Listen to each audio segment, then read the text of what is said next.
Bon, moi j'habite sur la ZAD depuis 3 ans et demi maintenant.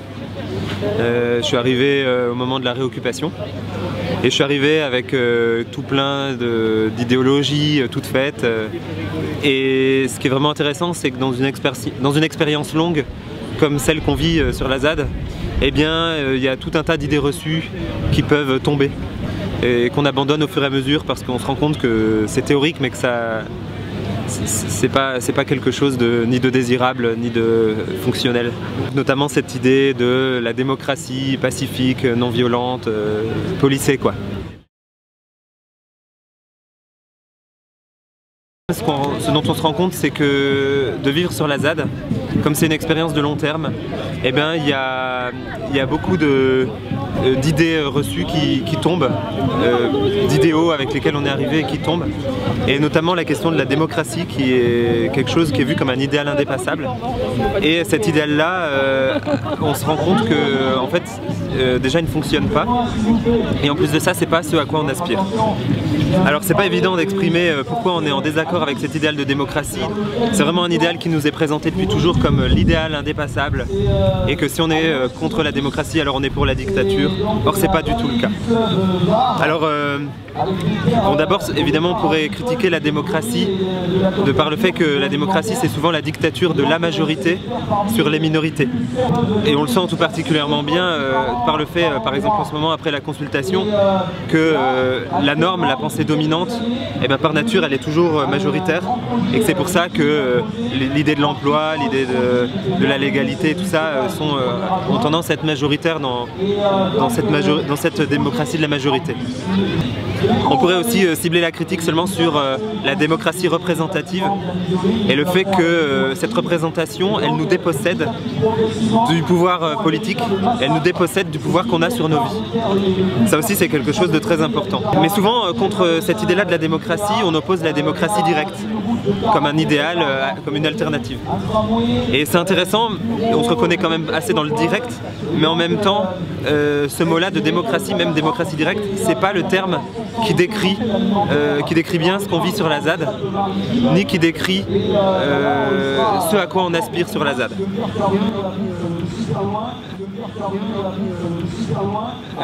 Alors si ce terme de démocratie convient pas très bien pour décrire ce qu'on vit sur la ZAD, c'est parce qu'il y a trop la connotation d'un gouvernement. Or nous on veut pas de gouvernement, même pas d'un auto-gouvernement.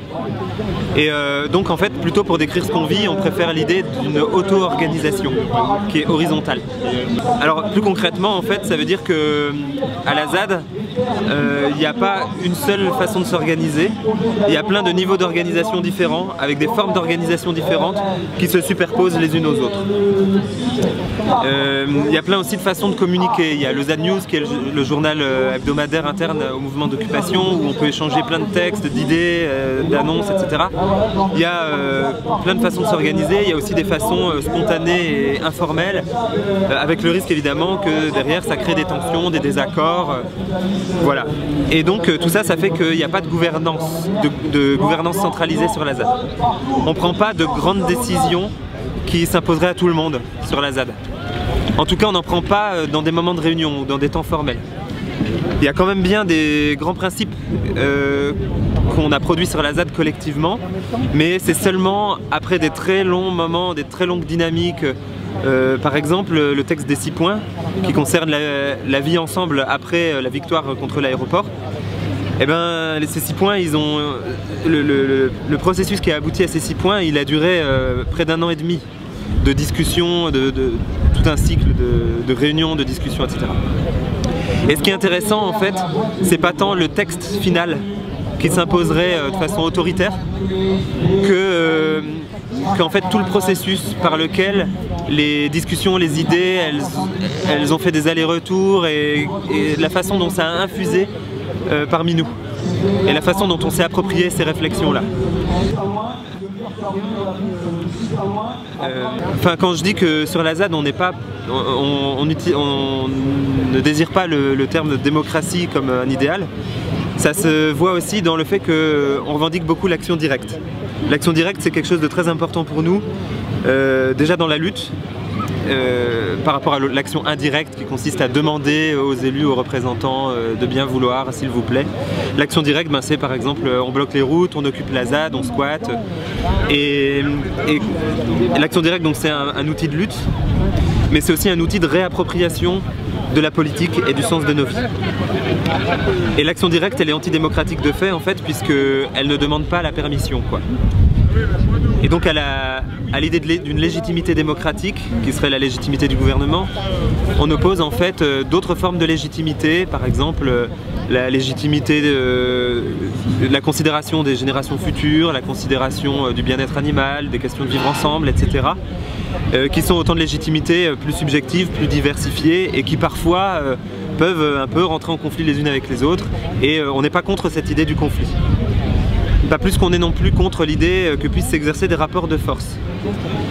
Dans l'idée de démocratie, le rapport de force, il n'y a que l'État qui a le droit à la violence ou au rapport de force légitime. Or en fait, le rapport de force, il s'exerce dans la lutte, évidemment, quoi. Il n'y a pas de lutte sans rapport de force. Et même au sein du mouvement d'occupation, même à l'intérieur entre nous, il y a aussi des rapports de force qui s'exercent. Donc en fait le rapport de force, on remarque qu'il a sa place, il fait partie de la vie, que ce soit un rapport de force contre les institutions ou contre des systèmes de domination comme par exemple le sexisme, des choses comme ça. Parce qu'en fait le rapport de force il est essentiel dès lors qu'on est situé dans une position de domination. Pour sortir de la domination, c'est indispensable d'établir un rapport de force.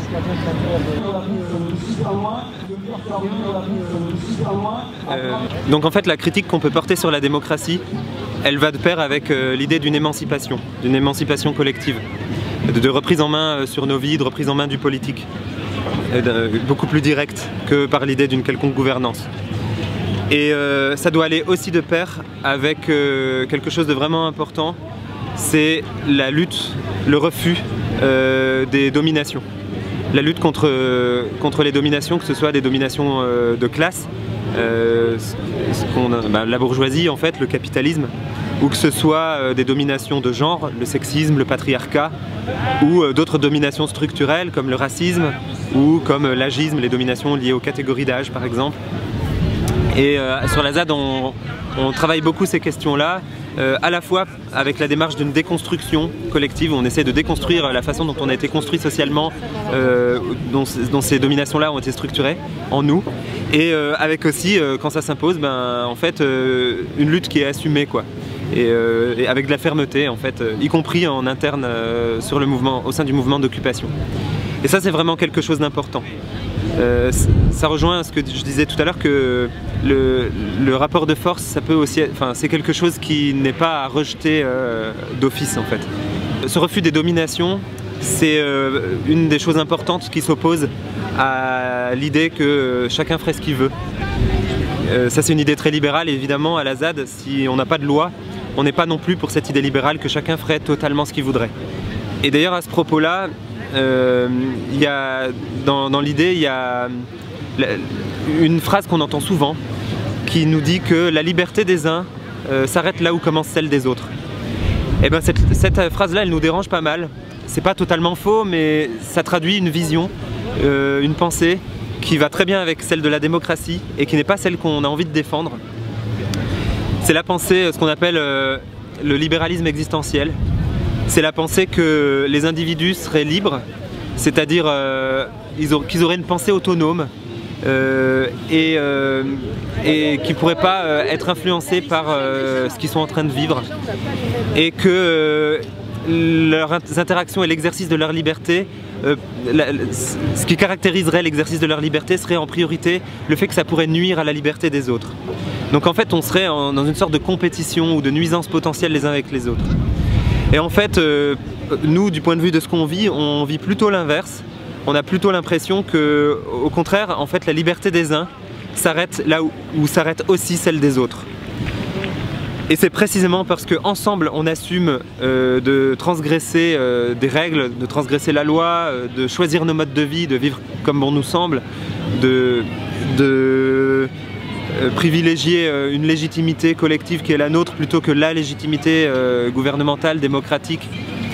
Eh bien c'est parce qu'on peut le faire ensemble et tous ensemble qu'on a cette liberté là quoi. Et du coup cette phrase là, je trouve, la liberté des uns s'arrête là où s'arrête aussi celle des autres, est beaucoup plus intéressante que l'idée habituelle que la liberté des uns s'arrête là où commence celle des autres. Une autre chose aussi dont on se rend compte, c'est pas quelque chose qu'on avait tous à l'idée en arrivant sur la ZAD, mais on s'en rend compte par cette expérience, c'est de la place essentielle du conflit.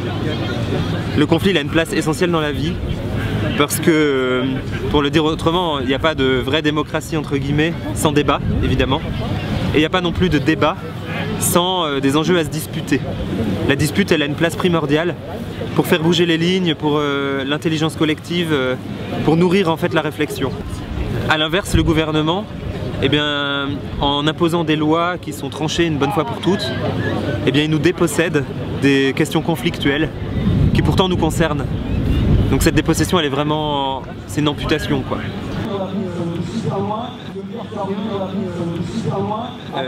Ce qu'on expérimente, ce qu'on vit là, ça fonctionne parce que ça fonctionne à l'échelle des relations humaines. C'est-à-dire que quand on a des problèmes, des conflits, des embrouilles entre nous, et on en a plein parce que faut pas croire que sur la ZAD on n'est que des gens gentils, responsables et sages. On est aussi, enfin il y a toute la diversité du monde sur la ZAD et on est pris par les mêmes travers, on a tous les mêmes défauts qui peuvent exister ailleurs dans la société. Mais ce qui change profondément, c'est que dans la gestion des conflits, comme on se connaît, comme on est à l'échelle de relations humaines, eh bien on peut discuter, on peut taper du poing sur la table, on peut parfois même imposer des limites de façon un peu ferme et on peut trouver un interlocuteur qui saura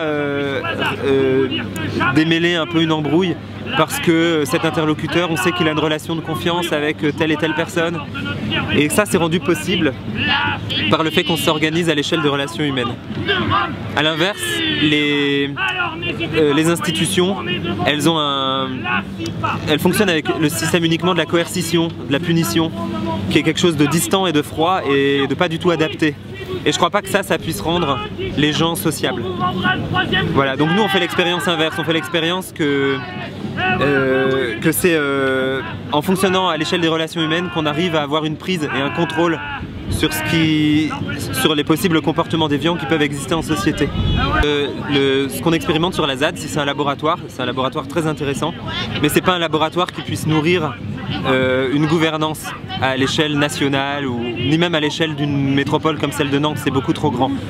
Ce qui fait que ça fonctionne, ce qui fait que c'est intéressant et enthousiasmant, c'est le fait que ça fonctionne, comme je disais, à l'échelle des relations humaines. Et cette idée du lien social, c'est irremplaçable. Et cette échelle des relations humaines, c'est pas, alors elle est ancrée territorialement, elle est ancrée localement. Mais c'est important aussi de bien avoir conscience qu'elle ne s'enferme pas dans le local. Parce que des relations d'interconnaissance comme ça, les relations humaines, on les a aussi avec plein d'autres luttes partout.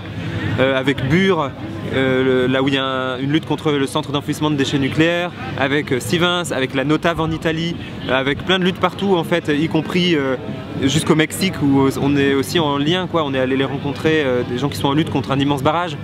Il y a aussi tous les comités de soutien partout en France qui sont solidaires avec la ZAD et la lutte qui s'y passe, ce qui atteste bien aussi que ce qui s'y vit, c'est pas juste quelque chose qui s'enferme dans le local. Et donc en fait, l'idée, une idée vraiment importante, peut-être pour conclure, c'est que ce qui se vit à la ZAD ne peut pas être érigé en système, ne doit pas et ne sera jamais érigé en système, ou alors c'est une récupération politicienne complète de ce qui se passe sur la ZAD et ce serait un échec total de ce qu'on porte. Au contraire, peut-être ce qui pourrait nous inspirer, si on a besoin d'un idéal utopique en ligne de mire, ce serait plutôt quelque chose qui s'inspirerait de l'idée de communes partout, avec plein de communes libres, qui seraient en lien les unes avec les autres, et qui auraient aussi leurs tensions les unes avec les autres, leur méfiance les unes avec les autres. Ce serait plutôt quelque chose comme ça que l'idée d'une grande communauté internationale de citoyens du monde unis et pacifiés.